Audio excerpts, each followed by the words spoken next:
Bienvenue à toutes et à tous, bienvenue au comptoir du jeudi, édition spéciale, le MOOC s'invite au comptoir. Bonjour Denis Christol. Bonjour Brieux Pernès. Denis, tu es chercheur en sciences de l'éducation sur l'apprenance collective. Merci infiniment d'avoir répondu positivement à mon invitation. Ce comptoir du jeudi est particulier puisqu'il se déroule dans le cadre du MOOC, mais il y a un parcours. Denis, je te laisse nous guider sur le chemin de la facilitation et comment développer une posture de facilitateur dans un monde d'IA générative. Merci beaucoup.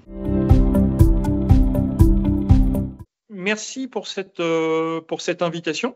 Donc, le thème, c'est la révolution de l'IA générative, le rôle renouvelé du formateur, vers de la facilitation. Peut-être me présenter rapidement. Donc, je vis dans le parc régional du Haut-Languedoc. Je suis chercheur en sciences de l'éducation. J'ai 57 ans et j'ai exercé des responsabilités dans des grandes entreprises de formation en matière d'innovation. Donc, ce qui me passionne, c'est l'innovation dans les façons d'enseigner et d'apprendre. Et évidemment, nous arrive quelque chose qui est l'intelligence artificielle générative, qui vient questionner nos rapports au savoir, notamment avec cette idée d'un précepteur de poche capable de répondre instantanément aux questions et puis de suggérer des réponses.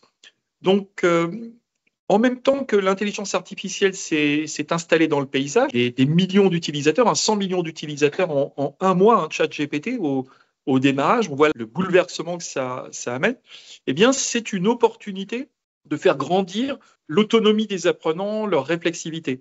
Donc, c'est ce que je vais vous présenter. Et si l'intelligence artificielle était une opportunité de faire grandir l'autonomie des apprenants, et si ça reposait la question de la posture du formateur, amené à passer d'une logique de face à face à une logique de côte à côte. Donc, c'est ce qu'on va regarder. Dans le cadre de cette intervention, il y aura plusieurs temps. Un premier temps où je vais dire en quelques mots ce que vient impacter l'IA générative. Ensuite, rappeler ce que c'est que l'art de la facilitation, les pratiques et les principes. Après, me centrer sur ce que j'appelle, moi, accueillir l'énergie d'un groupe, puisqu'il y a beaucoup de pouvoir dans le groupe et il s'agit d'identifier ça. Et puis ensuite, de travailler sur un troisième temps, qui est la vision et finalement l'éco-conception, qui viennent redynamiser des pratiques pédagogiques. Et je terminerai par une conclusion.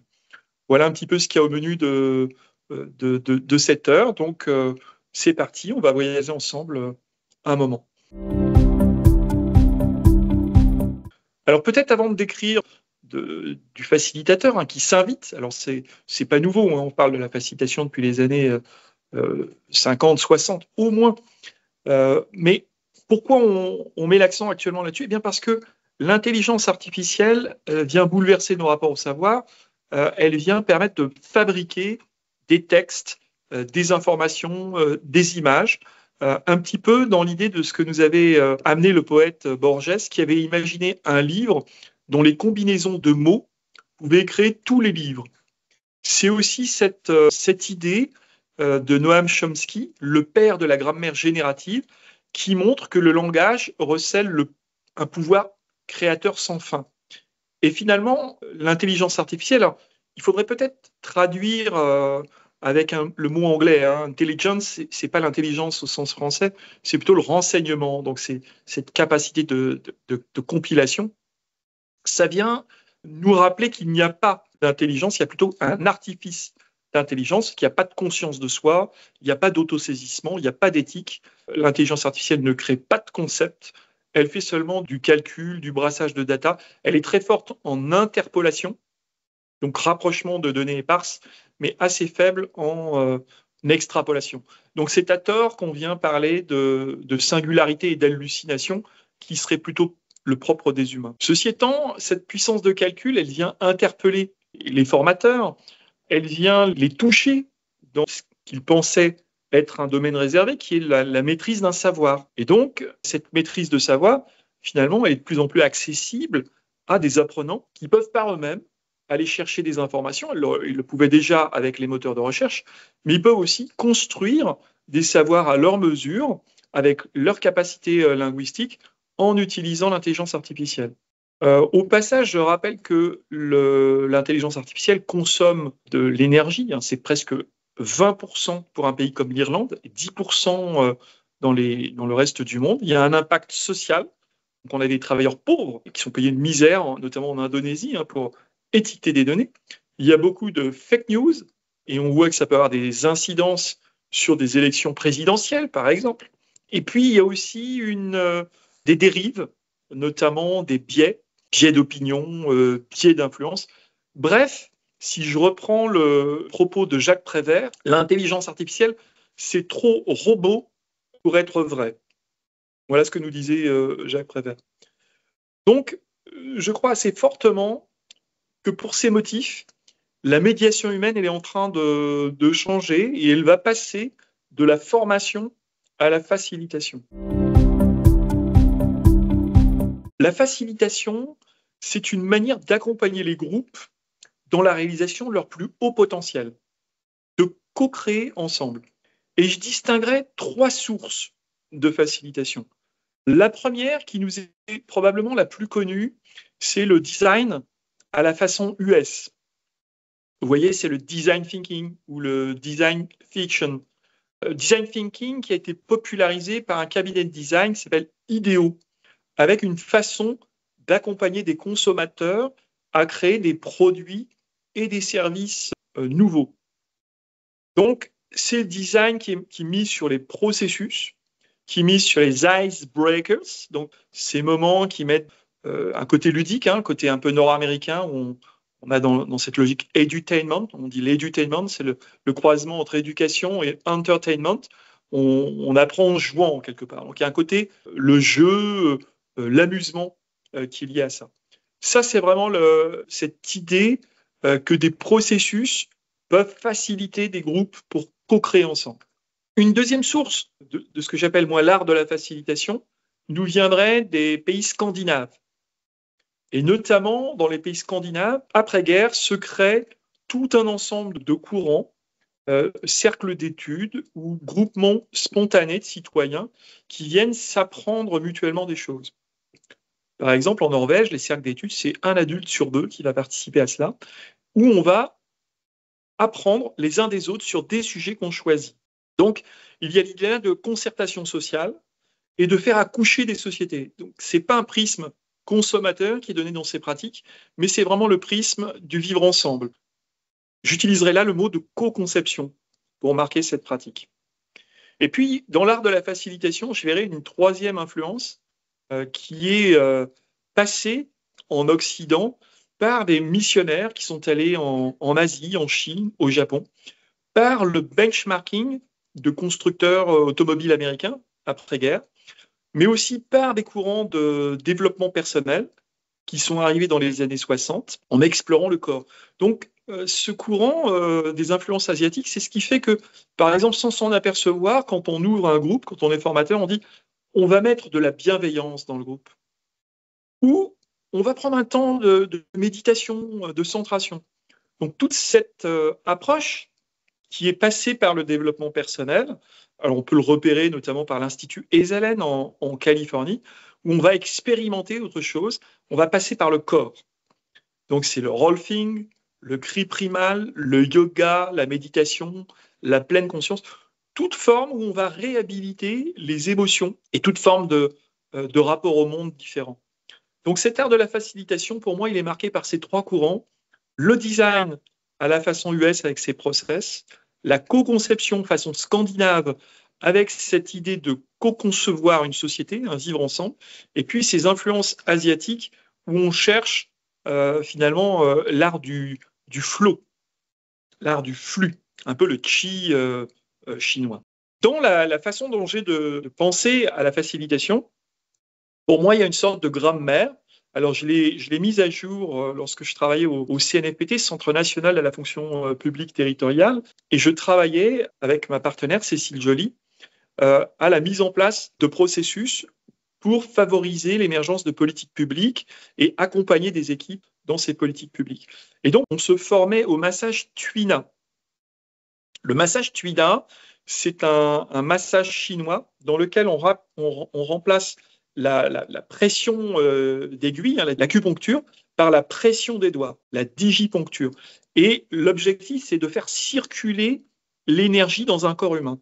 Et on s'est dit, si on peut faire circuler l'énergie dans un corps humain, on peut probablement faire circuler l'énergie dans un corps social, dans une organisation. Et là, on a identifié une douzaine d'éléments. Alors, je vais vous les citer, je vais en développer quelques-uns, je ne vais pas tous les développer.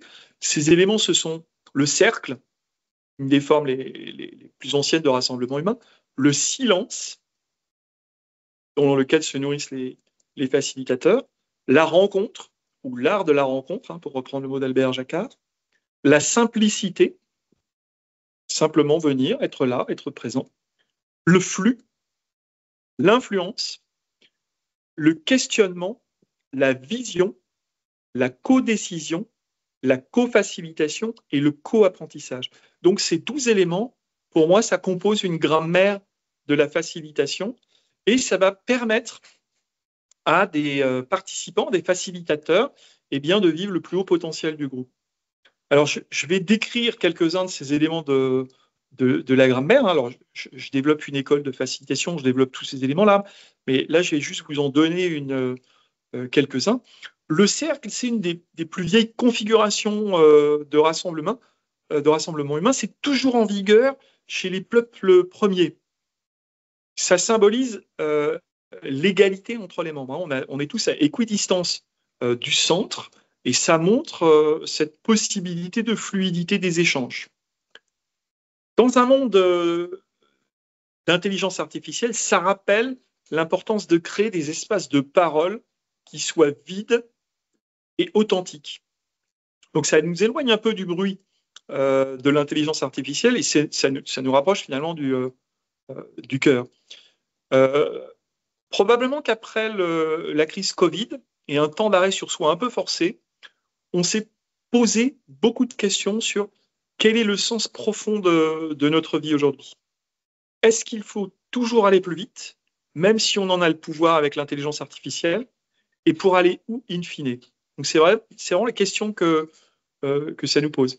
Alors là, j'interviens auprès de facilitateurs en Nouvelle-Calédonie, en formation à distance, pour les aider dans la situation qu'ils traversent. Et je m'aperçois, et je dois avoir beaucoup d'humilité, qu'il y a un savoir chez les peuples premiers, notamment chez les Kanaks, qui est sans commune mesure avec ce qu'on essaye de développer. Ils ont un sens inné du collectif, du vivre ensemble, du communautaire et de l'énergie qui circule dans un groupe. Et donc, il faut qu'on soit certainement très humble dans notre façon de faire de la facilitation. Beaucoup de pratiques viennent des peuples premiers. Je pense notamment, vous avez peut-être en tête le cercle des alcooliques anonymes, vous savez, qui est une façon en cercle où on se parle, où on a des rituels de parole. Et ça, on est capable de le tracer aux Amérindiens et à des missionnaires européens qui, auprès de peuples du lac Chocotawa, ont repris des pratiques d'Indiens d'écoute profonde pour les embarquer dans des groupes. Donc, sans s'en apercevoir, on utilise des pratiques sociales des peuples premiers et on les modernise et on appelle ça facilitation. Donc, il faudrait rendre le tribut à ce qu'on a appris aujourd'hui. Une deuxième dimension de cette grammaire de l'art de la facilitation, c'est la présence. C'est l'idée d'être là pleinement conscient de soi, des autres, de l'instant et du milieu dans lequel on vit. C'est d'une certaine façon apprendre à habiter l'instant, à habiter le moment. La présence du facilitateur inspire et soutient les apprenants. Donc, c'est plus tout à fait la posture du formateur qui transfère des savoirs, ou en tout cas qui croit transférer des savoirs, mais c'est vraiment l'idée d'être présent à côté, plus ancré dans le vivant, et libéré du potentiel par sa simple présence. Habiter l'instant, habiter le moment. Cette présence, c'est tout un travail pour les formateurs de véritablement l'habiter, d'être en capacité de se départir finalement de leur mission, de respecter un référentiel, de faire passer à tout prix des objectifs, ce qui est souvent ce qu'on nous demande en tant que formateur, mais de pouvoir faire un petit pas de côté et puis de se dire, certes, j'ai toute cette mission à faire, mais déjà être présent et pleinement à l'écoute, c'est ce qui peut être attendu. Un des éléments de l'art de la facilitation, c'est ce que j'appellerais la rencontre ou l'art de la rencontre. Ça nous renvoie à l'idée d'une interculturalité, d'une richesse potentielle des interactions entre les participants. Quand je parle d'interculturalité, je ne fais pas référence simplement aux cultures soi-disant nationales, où les Italiens seraient comme ci, les Allemands comme ça, les Maghrébins comme ça, mais véritablement aux différences dans les formes d'éducation que nous avons reçues en héritage. Et donc l'art de la rencontre, eh bien, c'est l'art de s'étonner. Le philosophe Paul Ricoeur nous dit « Le plus court chemin vers soi, c'est le passage par les autres ». Donc pour moi, le facilitateur, il crée les conditions pour des échanges authentiques où on peut explorer ce qu'on croit être nos différences et qui parfois sont nos liens. Et là, je pense que le facilitateur, il apporte quelque chose que ne peut apporter l'intelligence artificielle dans cette médiation de la complexité humaine. On sait qu'il y a beaucoup plus de choses dans un humain que simplement des interactions cognitives. On l'a vu lorsqu'on a été privés de présence physique les uns des autres lors du Covid. La première chose qu'on a eu envie de faire, c'est de se retrouver, de vivre des moments forts ensemble, de commensalité, de boire, de manger.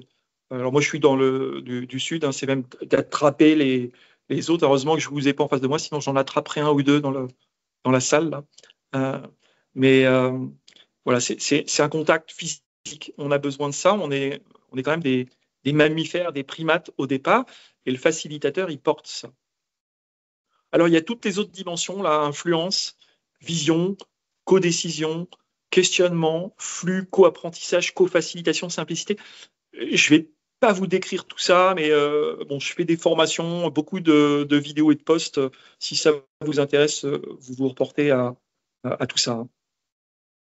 Voilà, alors ces éléments, ce ne sont pas que des techniques pédagogiques du formateur, c'est vraiment une qualité d'être qui influence la dynamique de groupe et qui, dans mon esprit, renforce le pouvoir d'apprendre ensemble. J'ai découvert qu'on enseigne ce que l'on est avant même d'enseigner ce que l'on sait. Et pour moi, c'est important. Ça veut dire, essayons de travailler à être la personne la plus à l'écoute du vivant dans le groupe, de ses propositions, de son énergie. Essayons de mettre de la fluidité. Pour moi, les 12 éléments de cet art de la facilitation que je défends viennent renforcer la sûreté ontologique. La sûreté ontologique, c'est son ancrage dans l'existence, c'est son alignement. Alors, par ancrage, j'entends l'ancrage corporel, c'est-à-dire je suis là avec vous et je ne suis pas en train de regarder mon téléphone portable pour faire autre chose. Et l'alignement, c'est la cohérence de ces valeurs. Et ça fait une grosse différence quand vous êtes ancré et aligné. Eh bien, vous envoyez des messages non verbaux aux participants qui est là, je suis là pour vous. Je suis là avec vous. Et je ne suis pas simplement un répétiteur d'un cours qui pourrait être utilisé dans une capsule vidéo, répété à l'infini dans une plateforme. Donc cette présence, cet art d'habiter l'instant, elle est pour moi très importante à l'heure d'aujourd'hui.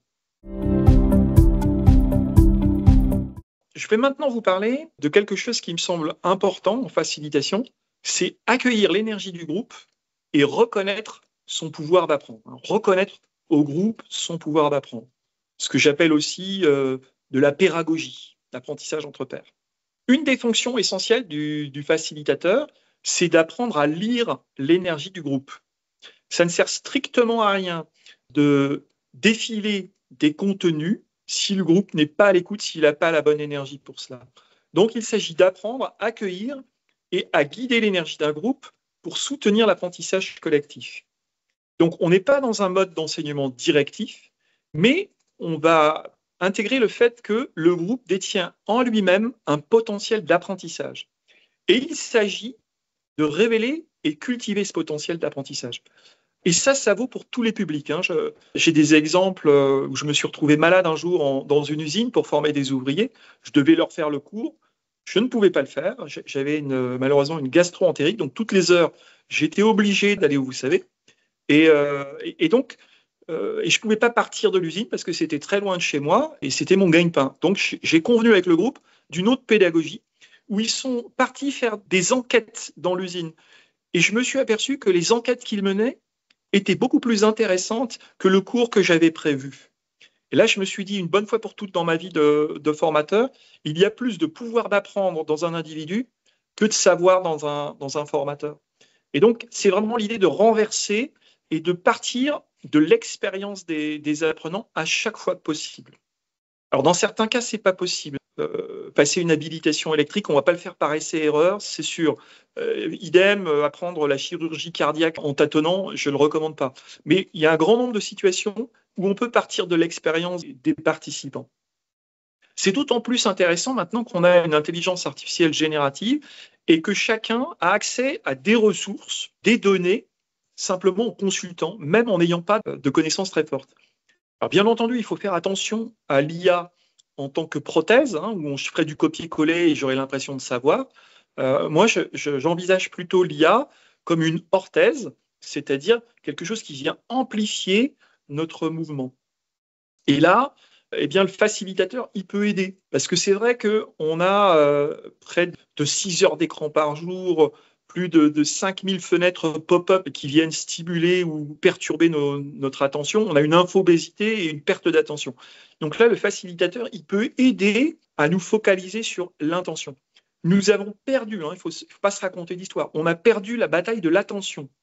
On ne luttera pas contre toutes les distractions qui nous sont faites. Par contre, on peut gagner la bataille de l'intention. Donc, il s'agit de se redire à chaque fois qu'est-ce qu'on fait ensemble.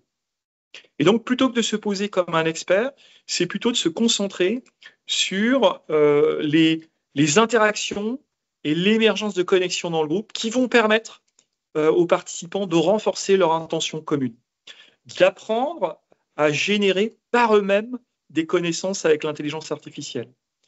Ce qui signifie qu'il faut toujours avoir un savoir important, mais plutôt que de l'utiliser directement, le taire et laisser les apprenants chercher par eux-mêmes. Je renvoie là à des pédagogies comme celle de John Dewey, qui est un pédagogue philosophe américain des années 30, mais qui est particulièrement actuelle, une pédagogie par l'enquête. Je renvoie à des pédagogies québécoises. J'aime beaucoup le knowledge building de Thérèse Laferrière à l'Université de Laval, où on va travailler à partir des questions que se posent les groupes. Et donc, le facilitateur, là, il se décale et il aide le groupe à construire son questionnement plutôt qu'à apporter les réponses. Dans mon esprit, accueillir l'énergie d'un groupe, c'est pas quelque chose d'ésotérique qui pourrait être dans une secte, un truc invisible. C'est quelque chose de très concret, l'énergie. C'est un ensemble d'émotions, c'est des initiatives, c'est des enchaînements entre les participants qui participent d'un flot. Donc, vous avez un psychologue hongrois qui s'appelle Mialis Miamili, qui désigne le flow comme un état dans lequel, finalement, j'oublie mon ego pour me mettre au service d'une tâche, d'une réalisation collective. Et donc, le facilitateur, il va être centré pour aller dans la recherche de cette énergie et cet accompagnement de l'énergie. Toujours dans l'idée de l'énergie, dans les formations que j'organise, j'utilise 3 références. Le qi, tel qu'on l'a dans les arts énergétiques internes chinois, qui sont des circulations, des formes qui se métamorphosent. Et donc, d'une certaine façon, c'est un peu comme l'idée d'un nuage. Vous voyez, on voit le nuage, il y a des transitions silencieuses qui opèrent. On ne sait pas décrire l'état A et l'état B, mais il y a des mouvements qui opèrent. Donc, je vous invite à lire les travaux de Julien sur les transitions silencieuses pour expliquer cela. C'est très différent de la façon occidentale de penser par état, où on a un état vrai, un état faux, un monde booléen, vous voyez. Là, on a quelque chose qui est en transformation continue. Et cette énergie à sentir dans un groupe, eh bien, elle nécessite de la sentir en soi. Donc, le facilitateur doit être un peu à l'égal d'une toupie, capable de se ressentir dans son énergie interne pour voir toute l'énergie qu'il y a autour de lui et réagir. Le deuxième capital énergétique, on ne l'aborde pas assez dans le monde de l'enseignement, c'est son capital de vitalité, ce que les Chinois appellent le Jing. Comment un enseignant peut-il être présent? Comment un formateur peut-il être présent s'il est épuisé? Il y a probablement à remettre du corps dans son savoir-faire, s'entretenir physiquement, vivre l'énergie corporelle et éventuellement même l'apporter dans les groupes. Je remplace couramment l'idée des Américains d'icebreakers par l'idée de réchauffement et de refroidissement. Je ne parle pas d'icebreakers, je parle de réchauffement. Déjà, je trouve ça plus joyeux. Je suis du Sud, on a plutôt envie d'avoir chaud dans le Sud que froid. Donc, je parle plutôt de réchauffement.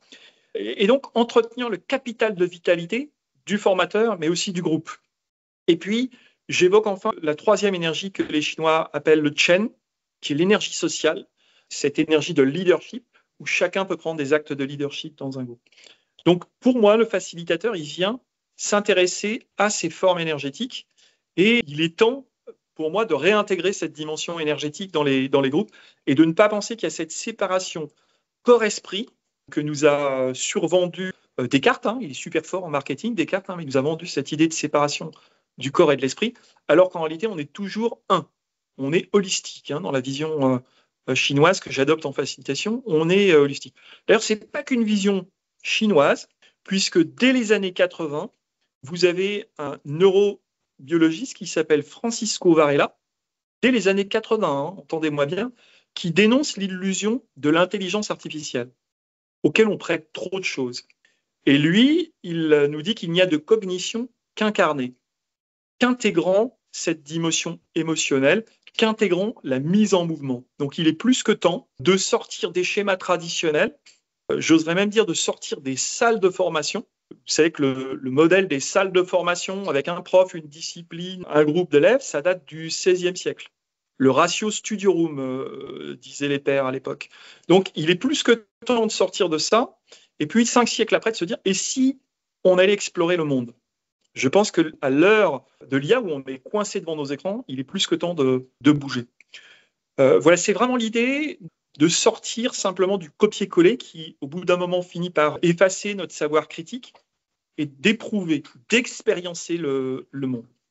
Donc, moi, j'invite le facilitateur, dans ce sens-là, à favoriser le co-apprentissage, la co-conception, à chaque fois que possible. Ce n'est pas possible pour tout, mais on peut mettre des temps qui vont construire de l'engagement et de la motivation, d'être véritablement un accompagnateur du savoir qui se partage. Vous connaissez le dicton, le savoir, c'est comme l'amour. Plus il est partagé, plus il grandit. Donc, je suis partisan de cette logique-là. Vision partagée et l'éco-design de l'apprentissage. Alors, j'aime rappeler ça, mais est-ce que vous savez combien un adolescent urbain connaît de feuilles différentes d'arbres? Il sait reconnaître environ 7 feuilles d'arbres différentes. Deuxième question, est-ce que vous savez combien de marques commerciales cet adolescent sait reconnaître? Combien sait-il en nommer? Plus d'une centaine. Qu'est-ce que je veux dire par là?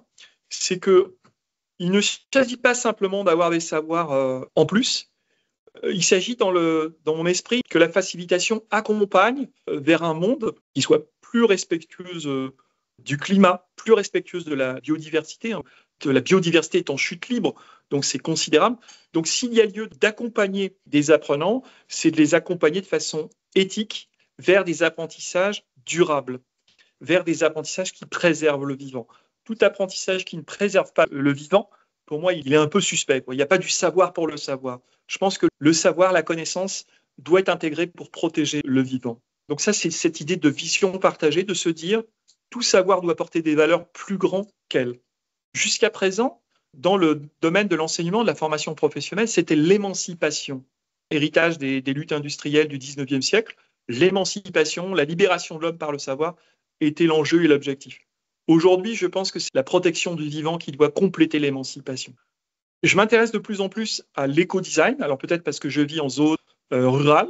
Je fais de la formation avec mes âmes de facilitateurs. Pour moi, la question, c'est d'apprendre à partir du vivant. Donc, j'y intègre des éléments de permaculture humaine, de biomimétisme. Il s'agit de s'inspirer des métaphores du vivant pour se dire, bien, si le vivant a tiré ces leçons-là, pourquoi on ne pourrait pas les tirer dans le cadre de nos façons d'enseigner et d'apprendre? Donc, je m'inspire du vol des oiseaux, de la constitution des végétaux, des possibilités du vivant pour réinventer, réimaginer des nouvelles façons d'apprendre. Créer des ressources pédagogiques recyclables. On sait que l'usage de l'intelligence artificielle, c'est très consommateur d'électricité, d'énergie, d'eau. Donc, il faut tout de suite s'intéresser à se dire, eh bien, je vais travailler à fabriquer des ressources recyclables. Le biologiste Olivier Amand évoque désormais la robustesse. Il le met en confrontation avec la performance.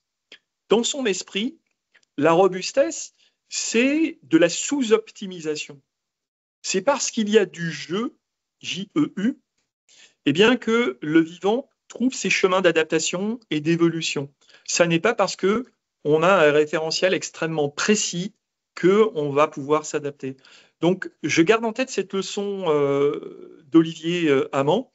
Et en tant que facilitateur, je vise à l'émergence et à l'accueil de communautés restauratrices, centrées sur le long terme et l'inclusion des plus fragiles. En fait, on s'aperçoit que ce sont dans les friches, si on observe le vivant, ce sont dans les friches que naissent les possibilités.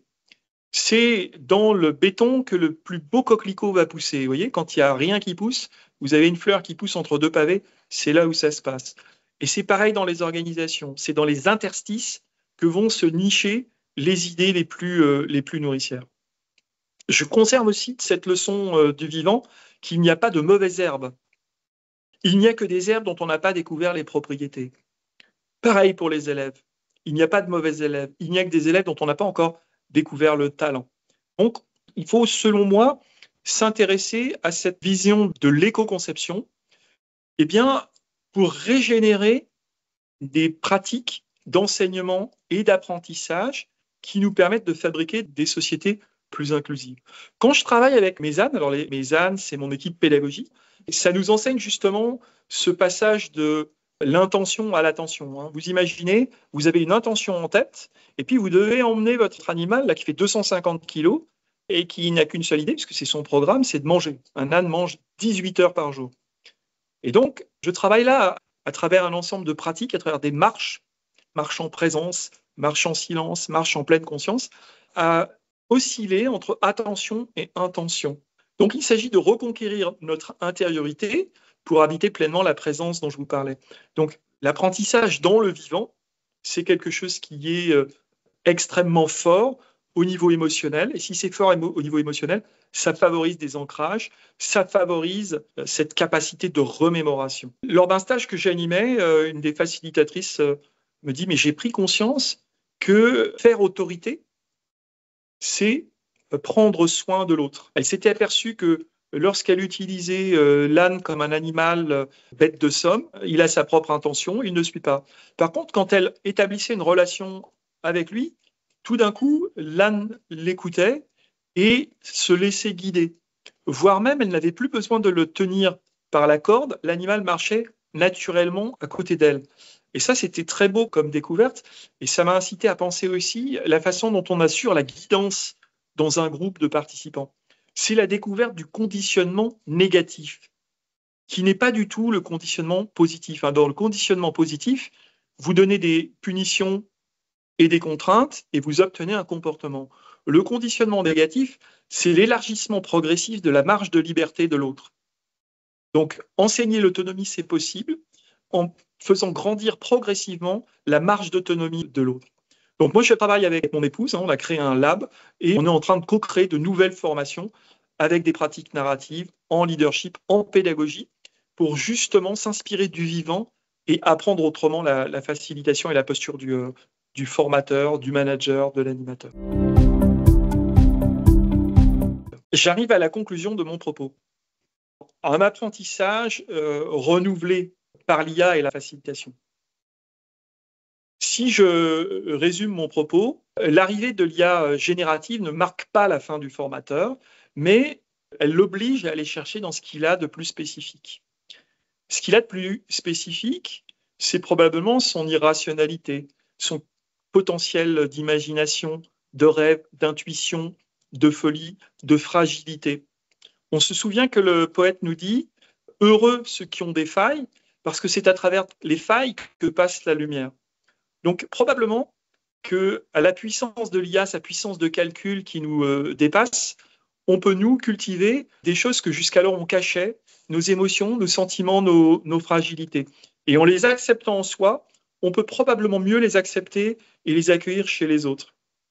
Pour moi, les compétences de facilitation, ça invite à repenser l'apprentissage, non pas comme une simple transmission de savoir d'un cerveau vers un autre, mais comme une dynamique vivante et interactive où le groupe devient le principal moteur de l'apprentissage.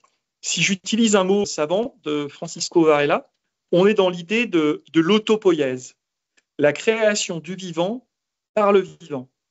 Et donc, on va cultiver une vision partagée en groupe, trouver l'intérêt d'un collectif, intégrer des pratiques d'éco-conception, s'inspirer du vivant, accueillir finalement des milieux qui ne soient pas perçus comme des menaces. J'entends les milieux où l'IA pourrait tout écraser, mais se dire l'IA peut peut-être être un appui, une aide, à la condition qu'on la mette à sa juste place. Et sa juste place, c'est de fabriquer du savoir commun. C'est pas faire de ce qu'on faisait dans le passé plus vite et de la même chose, mais c'est de faire différemment et probablement au service des grandes questions de société actuelle. Pour moi, l'IA générative, c'est un tremplin vers un apprentissage plus libre, plus inclusif, à la condition d'accompagner cette exploration, de travailler son sens critique, puisque l'IA nous donne beaucoup d'erreurs, de faussetés, de croyances communes. Donc, il y a probablement lieu d'utiliser l'intelligence artificielle comme un moyen d'inventer ensemble un avenir d'apprentissage plus profondément humain. Donc, dans le même temps, il y a lieu de travailler sur son humanité et puis d'intégrer la technologie en les laissant à sa juste place. Donc, c'est pas de l'apprendre comme une béquille, un copier-coller, mais l'apprendre pour augmenter, amplifier notre pouvoir de penser et de créer. Donc, ça nécessite un solide sens, un sens critique. J'aime bien dire que finalement, le siècle à venir sera pédagogique ou ne sera pas. Moi, je suis marqué à chaque réforme avortée. Vous avez un ministre qui nous dit on a manqué de pédagogie. Vous avez peut-être entendu cette phrase. Vous voyez, le ministre, il a raté l'explication de la réforme des retraites et il dit on a manqué de pédagogie. Et ça ne manque pas de m'agacer parce que pour lui, la pédagogie, c'est j'ai pas su vous convaincre. Or, la pédagogie, ça n'est pas convaincre l'autre. C'est probablement l'accompagner. Donc, quand je dis ce siècle sera pédagogique ou ne sera pas, il y a probablement lieu de miser sur les savoir-faire d'accompagnement du plus grand nombre à relever des défis qui sont immenses. Pour moi, le facilitateur, sa vraie valeur ajoutée, c'est d'apprendre à apprendre ensemble au service du vivant. En tout cas, c'est le programme que je nous souhaite. Voilà, on voit que les choses sont en train de bouger. Il y a de plus en plus de facilitateurs, il y a des diplômes qui sont identifiés, des entreprises qui mettent ça en place. On voit des facilitateurs qui apparaissent dans tous les champs de la société. Je pense que c'est vraiment un bénéfice incroyable. De mon point de vue, ces facilitateurs, ils se distingueront, ils joueront un rôle s'ils se mettent au service du vivant, dans leur groupe, dans la société. On voit des entreprises, alors récemment, je ne sais pas si vous avez suivi ça, l'entreprise Orsis, c'est une entreprise de 600 personnes, a donné un siège de son conseil d'administration à la nature. Donc il y a une personne qui est extérieure à l'entreprise, qui représente la nature dans ce conseil. Ça paraît complètement fou, mais si on s'en souvient bien, lorsqu'on a commencé à donner des droits aux esclaves, ça paraissait complètement fou. Et d'ailleurs, ils l'ont revendiqué. Lorsqu'on a commencé, à juste titre, à s'intéresser aux droits des femmes, là aussi, ça paraissait complètement fou. Mais on commence à réussir collectivement à rééquilibrer les choses. Peut-être que ça peut paraître complètement fou de donner des sièges de conseil d'administration à la nature, mais il y a probablement quelque chose qui s'intéresse à un nouveau mouvement. La facilitation en intelligence collective ne vaudra que si elle se met au service du vivant. Si elle est simplement de dire 1 + 1 = 3, c'est-à-dire ensemble on est plus fort, mais plus fort pour faire quoi? Il ne s'agit pas d'être en intelligence collective pour faire toujours plus de profit et abîmer encore plus notre planète. Il s'agit de mettre cela au service d'une cause plus grande que soi. Donc, il y a une nécessité de travailler en facilitation sur l'éthique, c'est-à-dire pourquoi je devrais développer de la facilitation? Eh bien, c'est pour servir des intérêts communs, et les intérêts communs aujourd'hui, c'est le vivant. Je conclurai par ce que disait Élisée Reclus, qui affirme « L'homme et la nature prenant conscience d'elle-même ». Et c'est certainement un programme qu'on peut proposer aux facilitateurs, aider les groupes à prendre conscience d'eux-mêmes et de leur place dans le vivant. Voilà, j'ai fini pour ce temps et je te remercie, Brieux, de m'avoir donné ce moment d'échange. C'est moi qui te remercie, merci beaucoup. On repart avec de la matière. Il va falloir que chacun travaille de son côté pour en faire quelque chose, mais c'est super intéressant. Merci beaucoup, Denis.